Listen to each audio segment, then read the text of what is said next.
Bring this up a tad bit. I'm always cut out of the shot. Too high, possibly. What's up, everybody? Welcome to Barbershop Chronicles, live from the World Famous Venice Barbershop. I'm here with my buddy Luke.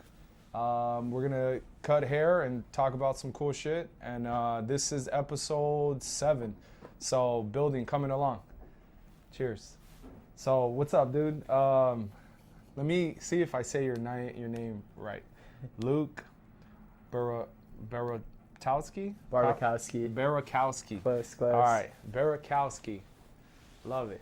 All right, dope. First thing first, what do you want to do on the cut here today? Yeah, fade in the sides. I like to wear it up.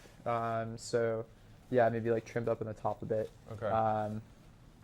Wearing product forward, like what are we thinking? Yeah, normally wear product to keep it up, like all up, not just the top or A the little front. texture. Yeah. And then we're going like what, like a fade, a half on the side? Yeah, pretty tight. Yeah. And then the beard is pretty long right now. Do you want to bring this down? Yeah, I want to trim it. Yeah, maybe fade the beard a bit too, but. Okay, dope. All right, cool. Man, so you do some really cool shit. I love pixels. There's so much we could dive into. Like, I don't know, like, tell us about the idea, how it got started, like, fuck, you know? Yeah, totally. Yeah, Pixels is the #1 Web3 game by daily active players right now, which is insane. Really, we just started hitting those numbers in the last, like, 2 or 3 months. A lot of that was triggered by a move to the Ronin network, so we've been working really closely with the Sky Mavis team, the makers of Axie Infinity. And yeah, it's been an awesome ride. If you haven't checked out the game is basically like Web3 Farmville or Web3 Stardew Valley. Yeah. It's really social. It's meant to be kind of casual. It's not very intense.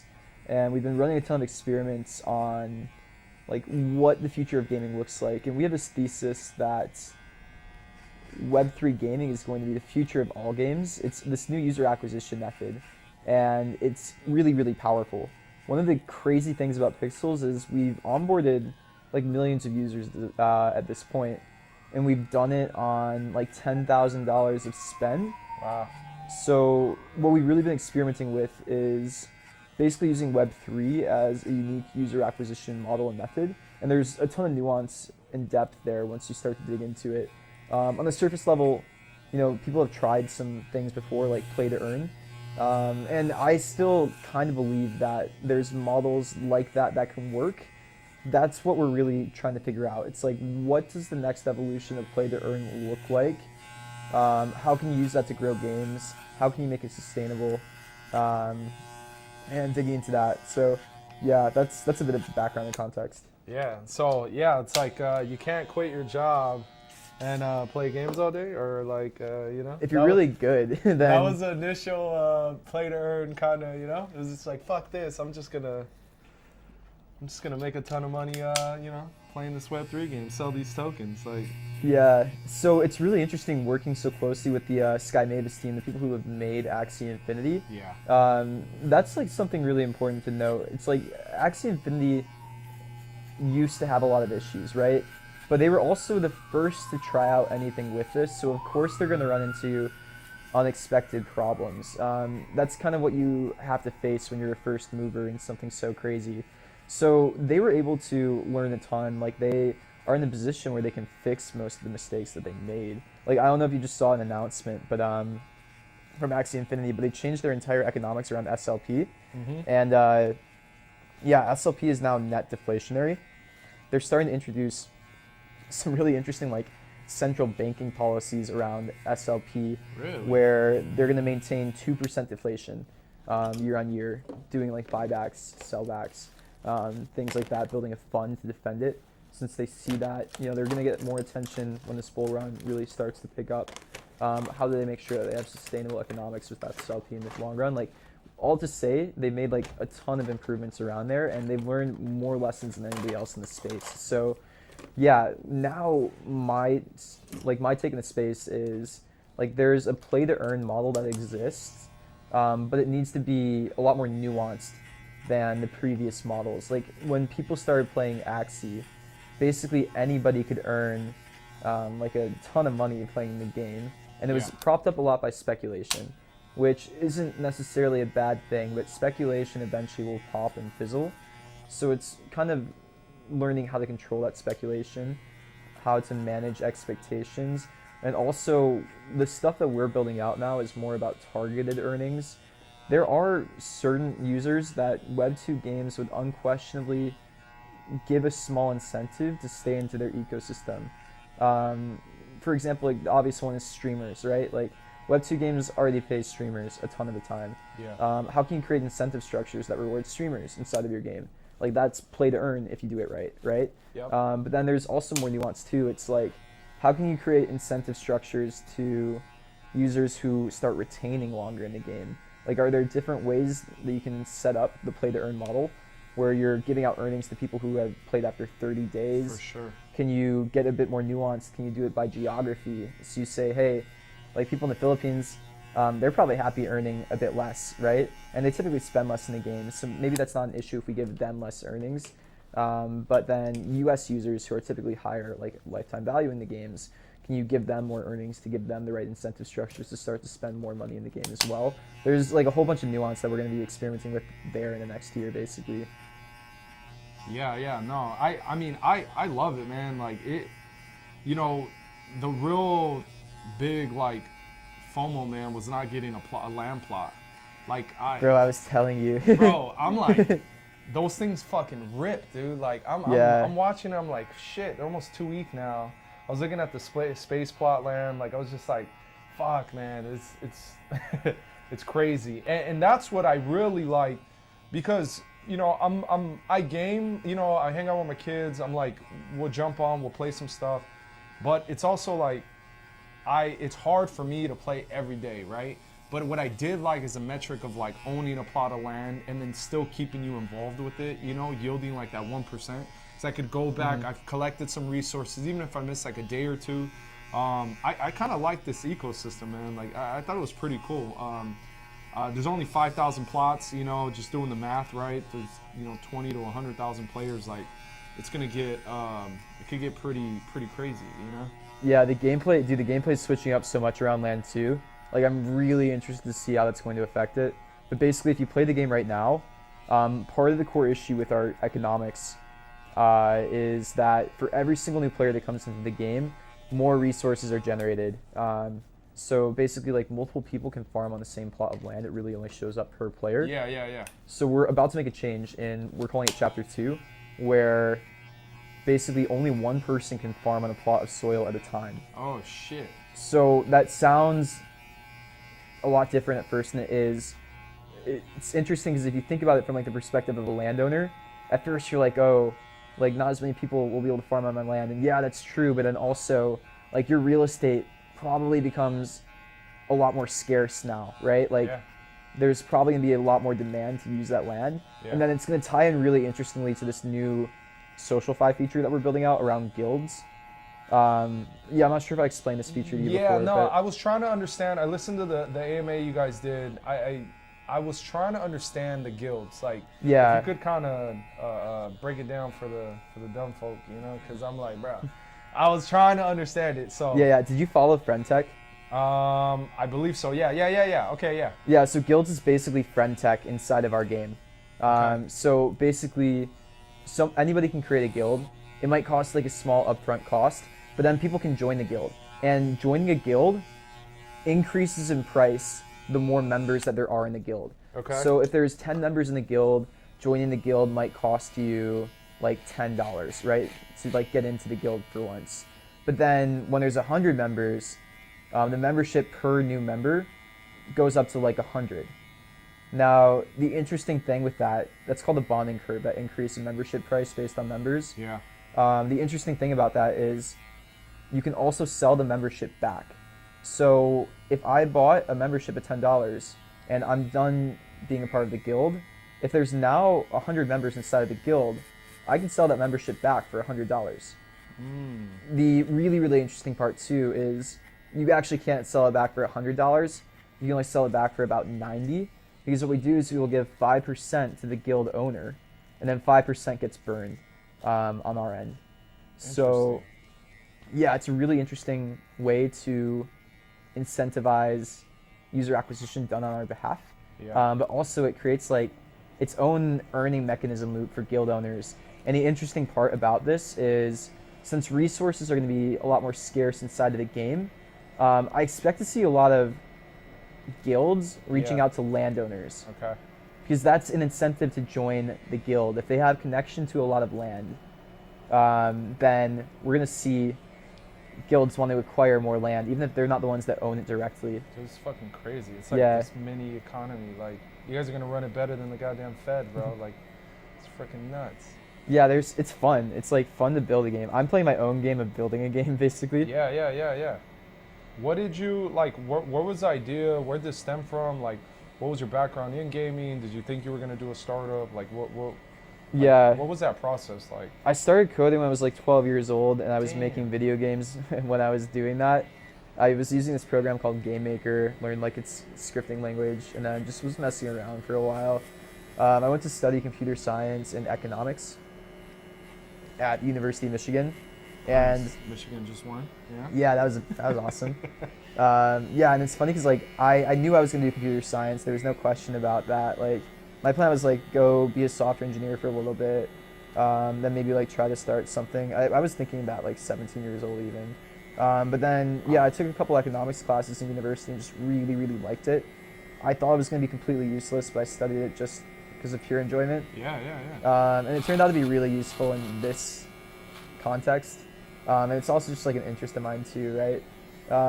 But yeah, basically what I did was I worked as a software engineer for like a year and a half, a bit less than that.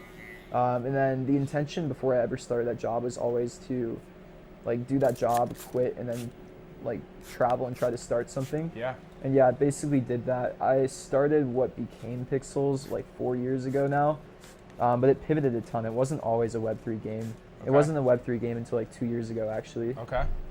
Yeah, before I was doing like kind of like the metaverse space. Okay. Was building out virtual spaces, hosting virtual events for enterprise companies. But yeah, that tech wasn't really working in terms of like business use case. It was really hard to be in the event space, especially it was kind of like a COVID company. It turned out when COVID started settling down, nobody wanted to be at virtual events anymore. Yeah. So yeah, I had to pivot that technology. Didn't really know where it was going to go, but yeah, eventually just like landed on this, and it just was super interesting to me. I was watching Axie Infinity in 2021 at the same time when we were going through the pivot mode kind of blow up. And yeah, actually went crazy. Yeah. So they've been on Ronin. What was the Axie token had shot up to like 150, right? Like yeah. Their token had went.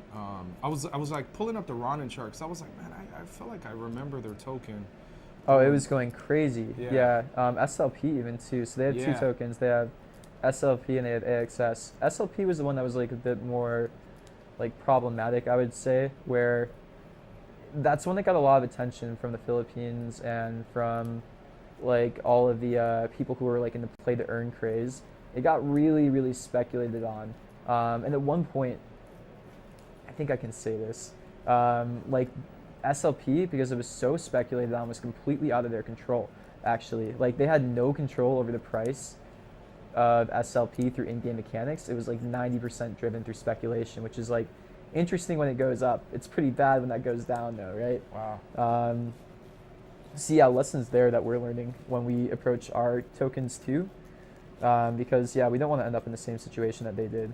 Yeah. Well, as long as you don't turn into Olympus Dell, bro, you know, because that was like, I think, or Time. Remember Time? Was yeah, promising like 38,000 APR, and then no one questioned it because it was a bull run. They're like, oh, this makes total sense. Yeah. It's like I'll take that. I'll take two. Like, man, no, that's crazy. It's interesting. Yeah, I like Ronin, man. I like what they're doing. I mean, I like Pixels, dude. Like, I got my kids on it. My son, we're like, even just with the avatars switching out, you know, picks out his characters. It's cool. I like the strategy to it. I don't know, there's something, it does something to the brain, right? Because there's days where I'm like stressed out and I'm just like, I'm just going to go like farm. Like my brain needs to like work but not be stressed out, you know. So I like how it keeps my. There's a strategy to it, right? I don't know. I fucking love it, you know. Oh, I appreciate it, man. Yeah, it's interesting because like the game is at a spot where I think we're like doing good to well now. Mm-hmm. But yeah, that's like kind of the next year. We gotta upgrade the gameplay even more. But yeah, it's a really great starting point. I'm pretty excited about it. And yeah, what's cool is we just raised like a good amount more funding, so we can start to pour more resources in areas that we were maybe a bit more constrained in before when it came to gameplay, game design, all of this kind of stuff. Yeah. So, all right, so you said 17, you already had like this idea. You're kind of preset on this, like, and then just were you already pre-building this? Were like, you said it started like it was Web 2, moving to Web 3, like, were you in crypto already? Were you in the blockchain space? Like what Yeah. were you writing stuff already in the blockchain? Like how did all this, No, it's funny because I was mining Bitcoin when I was like 13, 14 in my parents' basement. Dude. But I don't have any of that Bitcoin anymore. I didn't have any outcome from that. But it was like $13 when I was messing around with it. That's I know. Crazy. Yeah, I was also like, I don't know why. I can't explain it. I went through like a hacking phase where I was like really into cybersecurity and like the other side of it too. Yeah. And I like put a bunch of Bitcoin on some partitioned encrypted hard drive and messed around and just like didn't even think about it. But no chance I could ever get that back now. Yeah. But yeah, it's funny because I studied economics and all my economics professors hated Bitcoin, hated cryptocurrency.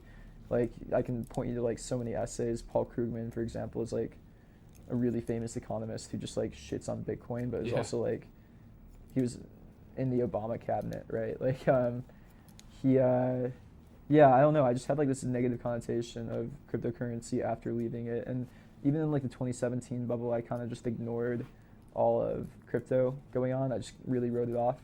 And I only became interested in it when I started reading more stuff about Axie Infinity again, truthfully, where it was like more talking about like use cases of crypto finally rather than just like all of this abstract stuff. Like when I saw Axie, it finally cemented like this actual concrete use case in gaming of crypto and what that means. Yeah. And yeah, that kind of drew me into it. Oh, it's it's fucking dope. It's fucking dope. Yeah, it's kind of funny, like all the hate on BTC because like the fucking ETF just did over like 2 billion today. It's kind of nuts. It's a crazy day for all the, you know. Yeah, that is insane. That's been something people have been talking about for so long. For like 2 years now, I've been hearing about ETF and what it's gonna do.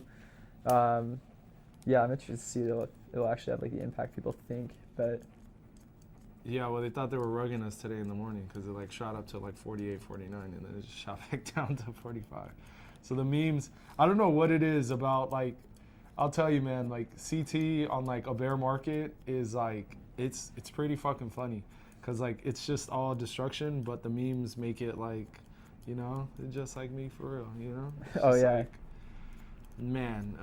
Or bro, that SEC Twitter hack. Fucking crazy. What was that about? That was nuts. That seemed almost not an accident, but. Yeah, it was crazy. And then the guy that market, he fucking had 1,000x leverage on the long, made $1 million, and then once they regained the account, he shorted it on like 1,000x leverage, so he walked out like 2 million. Yeah, I don't know. He's gonna be under some serious heat. They're gonna come. I don't know who he is or what, but. Yeah, but I don't know. For it to be hacked with the same news that was coming out a day later, that's a little suspicious. Yeah, but it was. I mean, man, there's fucking powers above us, man, that we have no idea, you know? This shit's crazy. We're, so, like, getting into, like, computer science and all that, were your parents, like, developers and stuff? Like, did they- No. My mom worked at the church. My dad, he helped manage, like, a small steel business. Okay. Kind of like, the best way to describe it is, like, Dunder Mifflin. Yeah. But for It's a steel. great company, Yeah, just, like, very low-key, nothing, like, anything crazy. No engineering or anything like that. It's funny because, like, yeah, I kind of hid it from my parents that I was even, like, interested in that kind of stuff. Yeah. And like if anything, I got like shit from them for being on the computer too much when I was Yeah. in like high school. But yeah, I don't know. I just like was really interested in it. I just like the fact that I could make whatever I wanted to online. Yeah. I was like really into Legos and stuff growing up. But you know, you have to buy more Legos to build shit. So I think I liked the aspect of just like not having a constraint when it came to stuff I wanted to build. No, for sure. What do you think, like, just in the whole gaming element, like, so my son's big Roblox, Minecraft, right? And he's just, I mean, same thing. Like, as you're saying that, I'm like, man, that's probably why he loves Minecraft. Like, he goes in there and he's just like, oh, look, Dad, I'm gonna build this world. Like, we were having a little build competition the other day, and he's just like, I'm like boomer moving my blocks and setting up my base, and he's just like da da da da da da, like I'm done. Like, where do you see like even those? I guess they're conglomerates in the space, but like, how do you keep up with that? Or because I always think of Roblox, like for him, Yeah. I don't know, like.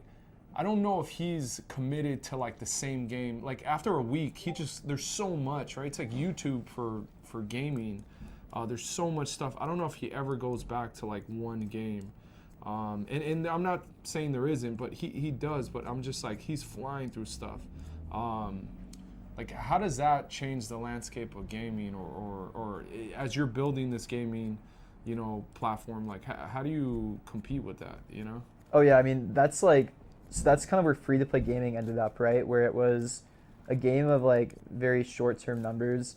Like free to play gaming, they'll make like a game studio might make 80 games a month in some hyper casual game studios. Holy shit. And it's just like, for the game studio perspective, it's like a slot machine, right? You make enough bets, you're gonna hit one eventually. But yeah, the idea is like, the game matters less than some of the other stuff. You just want that initial attention or that initial hook, and then you have people move on to the next one. But then there are other people, like our approach is still more longer ecosystem retention with what we're building, because I think that is kind of crucial as we're still trying to figure out what works and what doesn't work in Web3, and while we're a smaller company that's a bit more resource constraint. Yeah. But yeah, it's also different audiences, right? Like our audience is not under 25. Our audience is typically like 25 to 40 right now. Okay. It's a bit older than you might expect, and that actually is the largest demographic of gamers right now still. Nice. It's interesting is like, you're not seeing gaming demographics grow a ton in the younger demographics now. Like Younger that, like, as in like what, like kids? Like yeah, 5 or like 7? kids, because they're spending, you're competing with TikTok basically. And then yeah, there is the Roblox and like on the Unreal Fortnite engine too is pretty crazy. Yeah. If you're following any of that, like, yeah. yeah, those two companies alone, like Epic Games and Roblox, are way further in like any metaverse project than anything in Web3. Yeah. Like, other side, you know, I think it's interesting what they're gonna do, but like they're gonna have to compete directly with Fortnite and with Roblox at the same time. And then what you have to say then is like, you have to be really, really sure that the Web3 components are adding some really interesting stuff. Yep. So for us, what we've been focusing on is really just the Web3 components.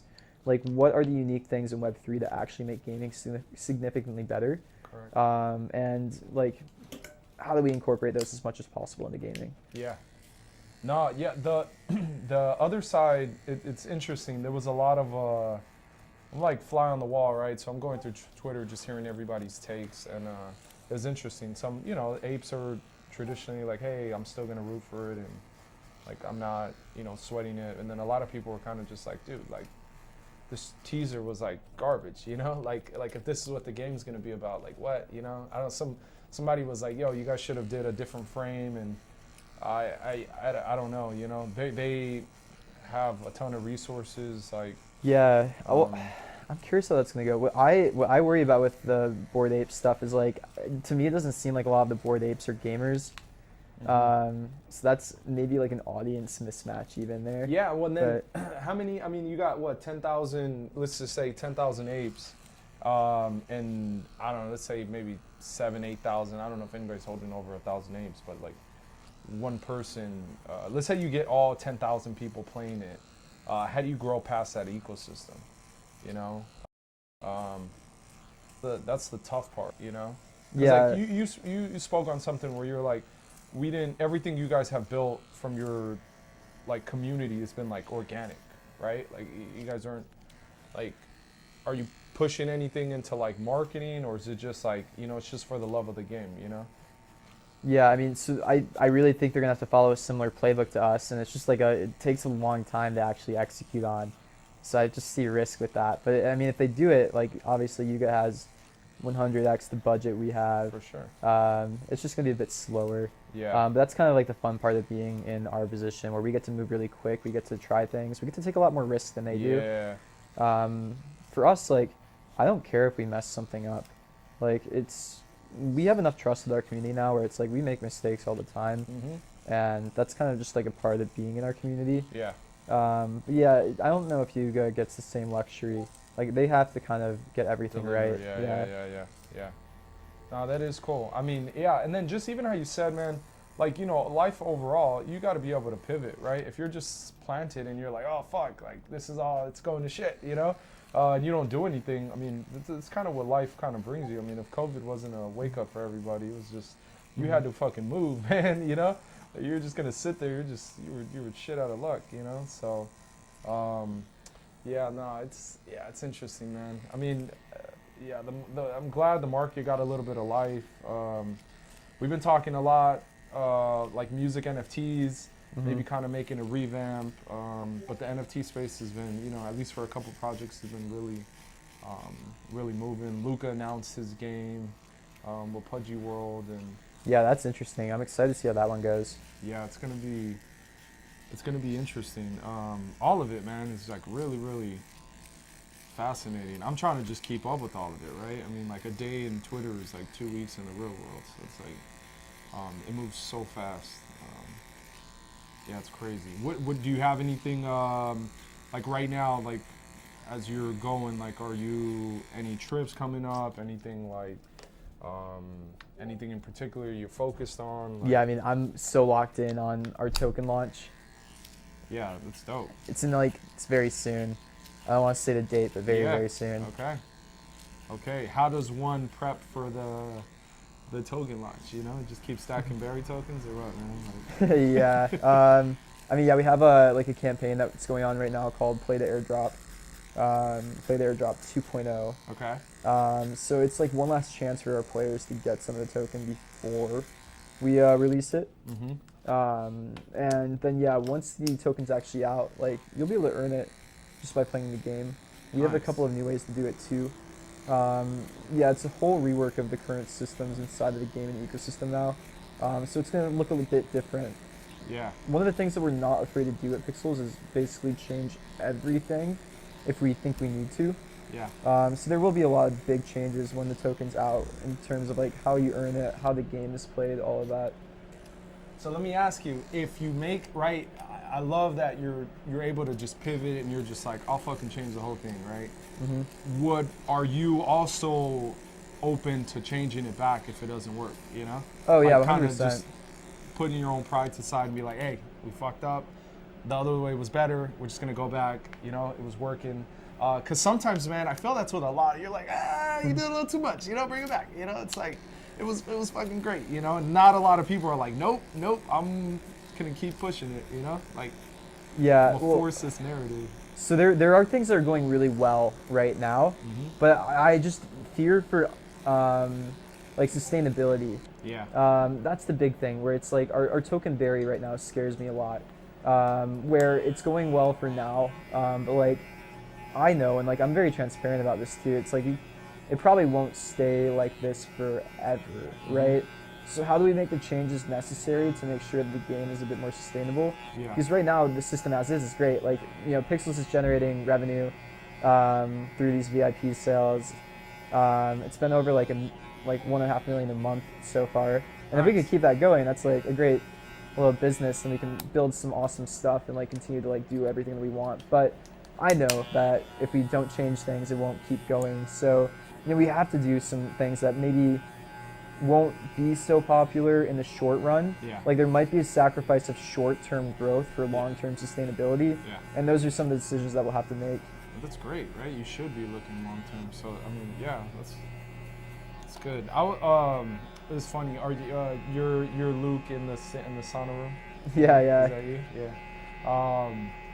Yeah, I was trying to connect to get the VIP, and then it asked for what? It's like a S Ronin token or Wrapped something? Ronin, yeah. We're about to make that way easier. Yeah, I even switched to berries, and then so I connected the Ronin, and then like the berries weren't showing up on my wallet. It was like weird because I'm like I own 10,000 berries, but like in the Ronin wallet, but that doesn't reflect on the game.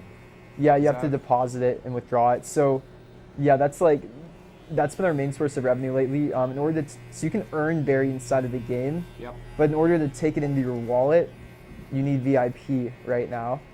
And VIP costs like $35 for 3 months. Which I was trying to get. I'm like, I'm yeah, trying to get it. yeah. It's so Ronin actually just announced something new. It's called the Mavis Store.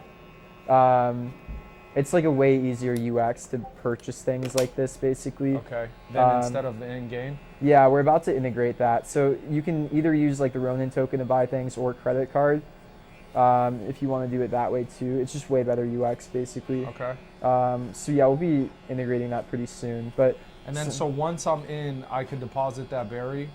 you can deposit it for like we want you to put it into the game, right? So Yeah. you can deposit it for free. You just can't take it out. Okay. That's fine. Yeah. I'm like got a lot of energy drinks I gotta drink. You know. Yeah, it's all interesting, man. Even just like the flow of like when I initially started with what was it what's the berry? What was the initial berry? Was it Potberry. Potberry. Yeah. And then going with like squash and then the thyme on it. And then I see right now on my feed, there's one that you have to re-water in between or it dies, right? Yeah, yeah. People have been cracking up because they're like, yo, I went out for a walk and it's just like, you know. Yeah, it's dope. I'm trying to figure out, like, I'm still early on. The barbecue sauce is one of the ones. What else? Yeah, this shit's dope, man. Like, it's fucking dope. Yeah, I appreciate it. Yeah, there's I look at it with like sometimes too critical of a lens, right? But yeah, I just know there's so many things that we can make so much better in the next year. I'm really excited to get all that out. Yeah, it's dope. What were your favorite games like growing up? Like, I grew up playing RuneScape. okay. So yeah, we're about to make the game feel a bit more RuneScape like. We're adding like better progression, like tool upgrades, things like that. We'll add dungeons pretty soon into the game. Okay. But then yeah, also I played a lot of like survival Minecraft servers growing up too. Yeah. Like multiplayer ones with like strangers where you had to hide your base, people could steal your stuff. Then yeah, like I don't know, in my adult life, like I played like Stardew Valley and other like really chill games. Yeah. It's fucking dope. It's fucking dope. And then what do you think, I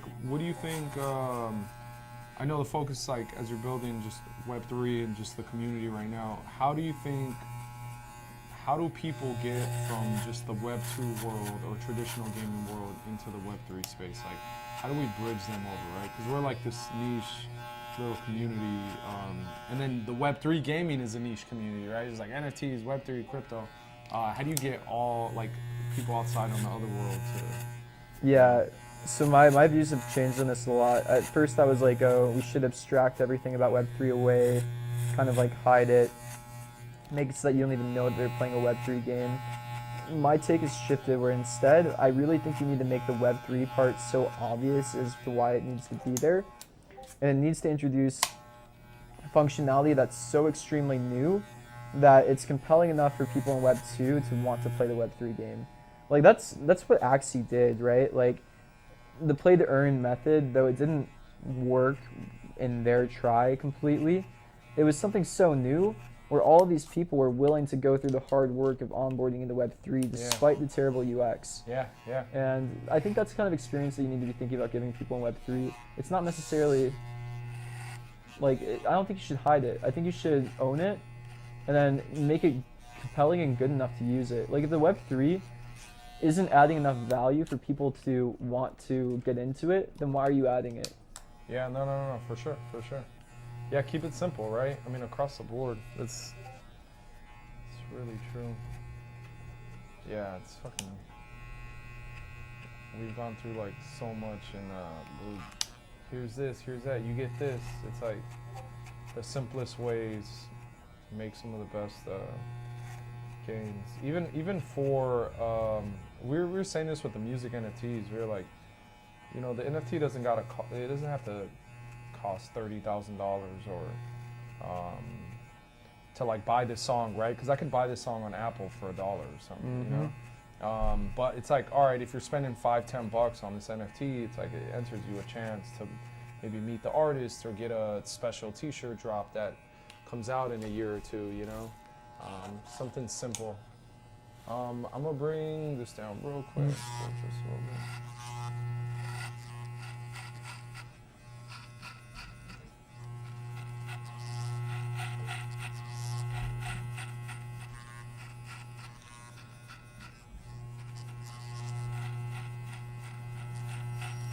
Where'd you grow up? In Michigan. Michigan? Yeah. Nice. Yeah, there's a lot of Michigan people here. Well, they went to Michigan, you know? Everybody was rooting for the game. Yeah, I feel like it makes sense with the weather in Michigan. Yeah. People want to escape it. Lions are doing pretty good. Yeah, it's Michigan's year this year. They play, who they got this weekend? The Rams, right? Yeah.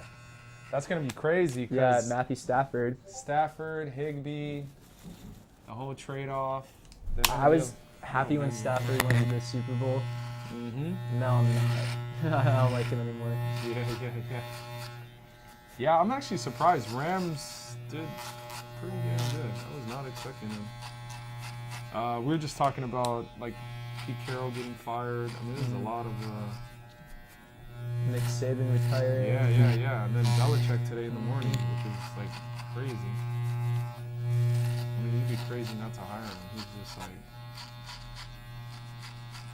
On that note, like it's like bringing in, like, all right, how would you not learn from just shadowing or learning from like Belichick, right? Would you bring in like a previous founder or like someone to like advise, or like do you have mentors that you go out to like kind of reach out to you know, get some ideas, or it just stems kind of more just from you playing the game, you know? Oh, I mean, yeah, there's tons of people helping. I mean, the biggest help when it comes to gameplay and some of the economics lately has been around Sky Mavis. But also, like, yeah, Animoca was a previous investor. They've been extremely helpful as we're navigating all the token stuff. Nice. Just like probably the most helpful. Hold on, let me just bring this down real quick. Let me know that length right there if that's good. Yeah, looks good. Cool.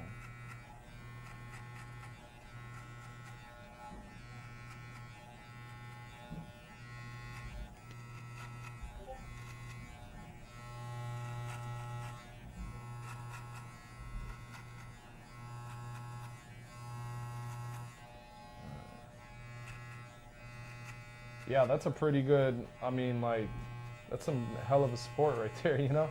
Just get to reach out to Animoca. That's fucking huge, man. Like. Yeah, and we have some even better investors coming on in this like last round of funding that we raised as well. Some not even better, but like, you know, they provide different types of help that, you know, really complement Animoca. Yeah, that's dope. So you said initially too, like you were traveling quite a bit too. You were moving around, like. Yeah, when I started Pixels, or like when I quit my job in Silicon Valley, then I like went traveling for like a year and a half basically, and I like was doing some freelance work, but then also started what became Pixels on that journey. It was like me as a solo founder for like a year of it, so I could just still be wherever I wanted to be, do whatever I wanted to do. But yeah, I initially moved to New Zealand. Oh, nice. Yeah, I spent almost a year there. Started like working on sailboats, sailed from New Zealand to Fiji, and spent a lot of time in Kenya too. Really? Yeah. What was Kenya like? It was insane, man. I was like living in the bush for half of it. What? In like kind of like a village camp setup. Go up a little bit. It's crazy. Do you feel like being out, like, I'm interesting to hear this as you're like traveling, kind of like, was your mind on like were you preset, like what was your day-to-day like are you just hanging out kind of just exploring life, like was there like the back of your mind like I gotta fucking finish this project or I gotta do this, or Yeah, like I was doing both somehow. I have no idea how looking back. because I'm like it's fascinating to hear just like if the traveling, the space, you know, just almost like self-discovery really channeled in, you know, just whether the idea, the need to like, So much. I think more it really helped channel in like the hard aspects of being a founder. yeah, Like that self-knowledge and that self-discovery is probably the most important part of being a founder. You need a really strong level of self-awareness and understanding of like where your ego comes into play. Yeah, you need to understand yourself before you can start to do other stuff, I feel like. yeah, and traveling did that, huh? Yeah, and some hard situations too, and just like putting myself in like weird situations. Like I did so many weird jobs, odd jobs, and like What, like I worked in a surf hostel and I was like cleaning toilets as I was like also doing like freelance work. It's funny because I was making like $100 an hour and then doing freelance work and then still cleaning toilets every day. But I loved it. I worked on sailboats and I was doing like the dirtiest jobs in the sailboats. I would literally, our bilge pump was broken, so I would have to crawl under the deck of the sailboat every single day with a bucket and a sponge in pitch black, and I would have to get a sponge, wring out the sponge into that bucket of water while I was like 20 or 30 feet under the, or like on my stomach in below the boat, and I would have to like crawl that bucket of water out and dump it out, and I had to do that for like 2 hours a day. God damn. But I loved it. I don't know why, but I just really liked that kind of stuff. Yeah, no, that's sick. I mean, there's a level. I mean, you know, your dad being in the steel industry, you know, that hard work, labor, like, maybe that kind of is a bit of an influence, right? You know, like we're also like as humans, right? There's a joy in doing things with our hands, and just like I got into doing hardwood floors, man. Like it's random. Like I like Oh, nice. sanding. Like you could do fucking 10 different layers of sandpaper. You know, it's like you could watch the wood just change in the dynamic. Then you put a gloss over it, and then you could do 20 different. Like I don't know. It's like I don't know if I do hardwood floors for a living, but I like doing them at the shop. You know, like Yeah. it was cool to just know how to like operate. To do that, like I don't know, I don't like electricity. Like electricity scares the living shit out of me. You know, my brother-in-law's a really good electrician. That dude, like it's just crazy. We set up some miners one time, man, and just how much voltage and watts. It's just like it's crazy. Like, no, that's cool, man. Like that's dope. How old are you again? 27. 27. Fuck yeah, dude. I mean, you did all this, what, like you said prior to COVID? Like yeah, basically I moved to New Zealand right before COVID. I got so lucky.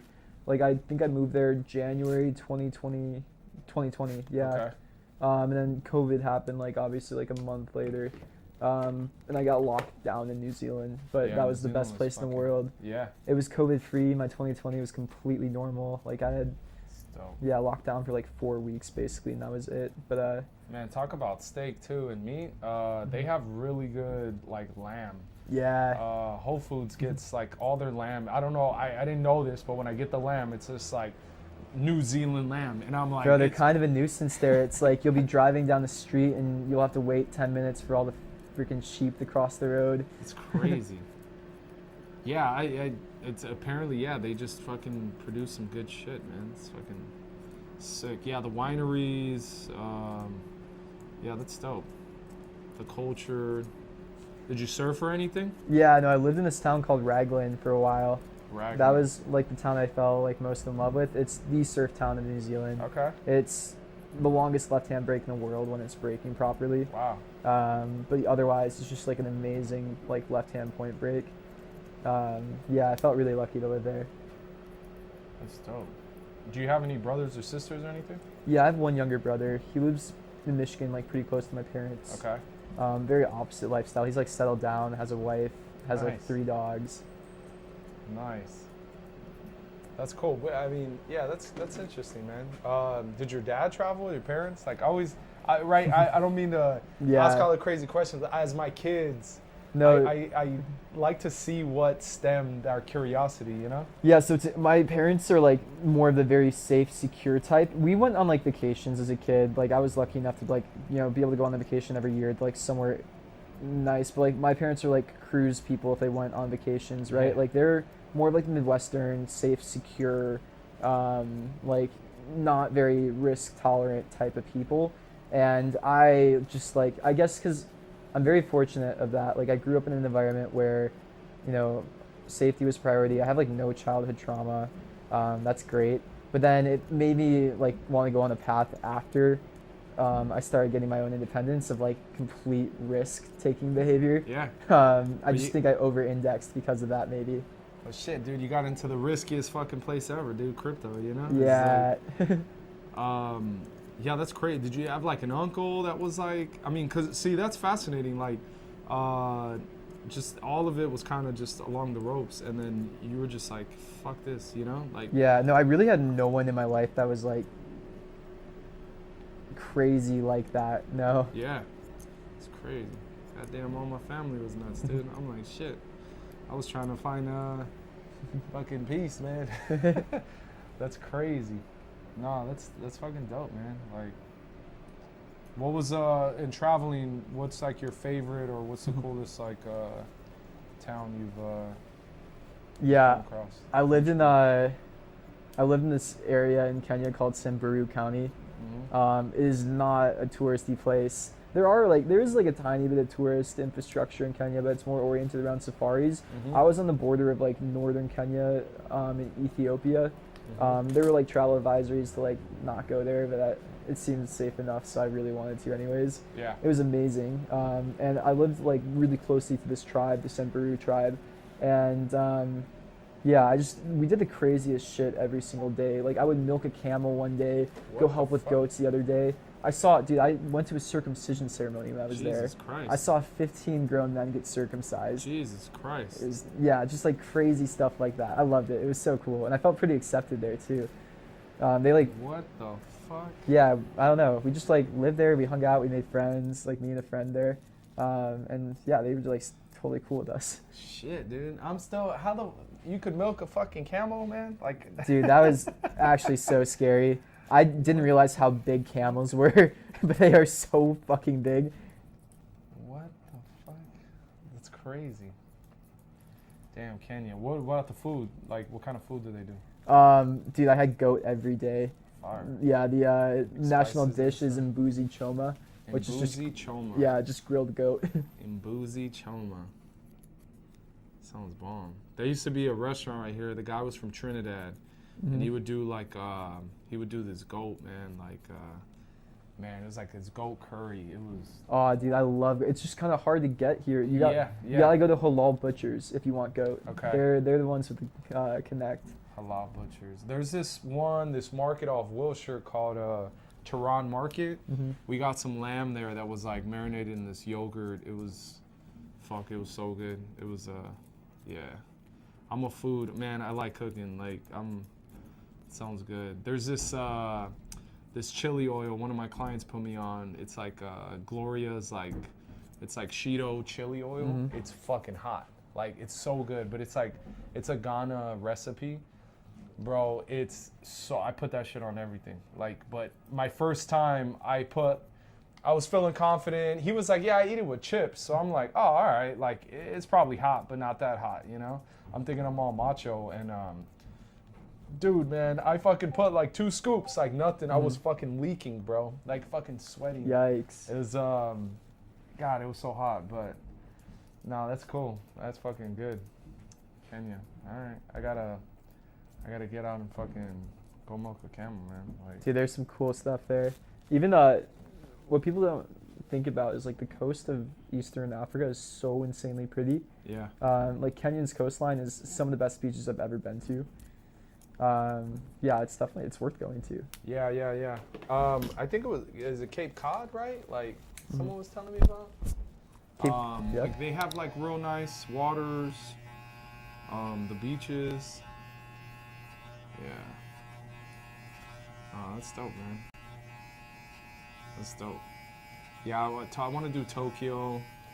Oh yeah, dude, Tokyo is insane too. I was in Japan over the summer, and yeah, I don't know why. I was like going into it with a I went for like a couple conferences, so I had like this context of work around it, and I was like, oh, Yeah, I don't really want to go. But I went and I had such a good time.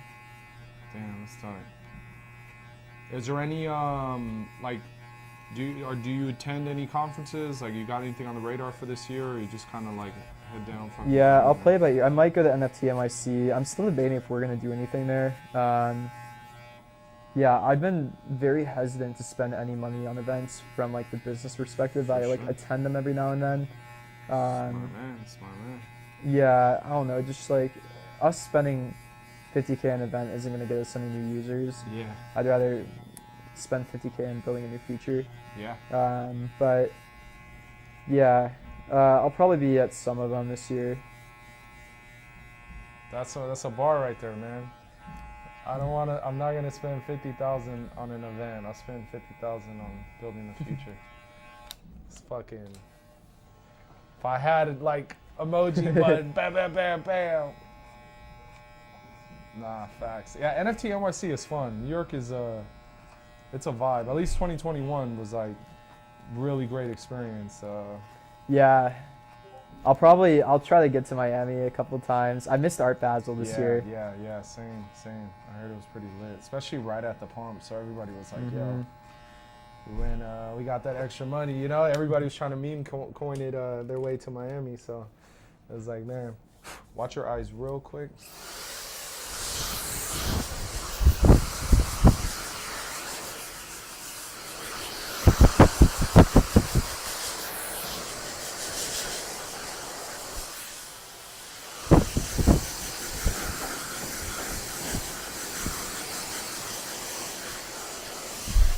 Dope. What would you say? I got one for you, just like on the entrepreneur level, like startup founder. Like, what's one thing like you like either a young entrepreneur coming up or someone trying to operate a business? Like, what's one thing you could pass on that you had to learn that's helped you just along the journey right now? You know. Yeah, I honestly think like life experience is the biggest thing that you can build up before you do something. Like I think I even went into entrepreneurship a little too early, and like I had like a good mix of like other experiences too. But like I don't know, it was harder for me. I feel like I took a hard route because I didn't really know like what to build. I didn't really know any like business applications. Like I don't know, if I had been in like in a different industry for a while, like if I had been in gaming and then started a gaming company, it would have been a lot easier, right? It's kind of like hard mode to like just come straight out of college and then do something unless you have like a really intimate knowledge or passion around it. Like if you've been like, studying plants like ever since like you were 12 and then you start a plant-based startup, it makes sense, right? But otherwise you're making it harder for yourself. So I don't know. I feel like if I was to like talk to my younger cousin who I talk to a lot and like give him advice, it's like, one, either like learn some kind of skill that's extremely specialized. Like if you want to start a company and you're really interested in sustainability, get like a biology degree and then, figure out the business stuff after. Yeah. Or like go just like work on a farm for like 5 years and then start a company. Yeah, but master it, right? Or know something about it. Don't just just have a passion behind it, right? Like, or just be really good at it. Oh, that's interesting. I think travel's super valuable too, though. I think everybody should take time off from work and go do that. Yeah, man, you got me ready to close up shop, bro. I'm like, dude, need to go to Kenya. I was trying to do this year. I want to take the family out to like Bali or Indonesia, like go see what that's like. Yeah, Bali's nice. It depends on what you're trying to do, right? Yeah. If you want to just like chill in like a nice tropical area and like a good Airbnb for a month, then yeah, that's like a great place to go. Yeah. Yeah, I don't know. I kind of want to do some hiking or like, I don't know. I get eaten by a tiger, but like, do some crazy shit, you know? Mm-hmm. But, yeah. And then would you say, like, younger self, if you go back, would you do it any different, or?